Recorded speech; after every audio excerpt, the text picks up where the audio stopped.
Hi అండి, అందరూ బాగున్నారా? ఈరోజు వెరైటీ వచ్చేసి pure Pochampally cotton, ikat cotton అంటారు. పళ్ళు black, sari overall white with blue combination, border black వస్తుంది. Excellent cloth.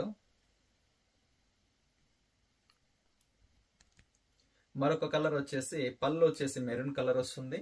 Sari overall yellow to blue combination, border maroon border, blouse రాదు. మరొక కలరు చెక్స్ డిజైన్ వస్తుంది, మిడిల్లో బోర్డర్ బిగ్ బోర్డర్ వస్తుంది. పళ్ళు వచ్చేసి బ్లూ కలరు. మరొక colour black with maroon combination, పళ్ళు మెరూన్ పళ్ళు వస్తుంది. మరొక colour green with white maroon combination, maroon border వస్తుంది. పళ్ళు వచ్చేసి మెరూను. మరొక colour grey with yellow combination, excellent design.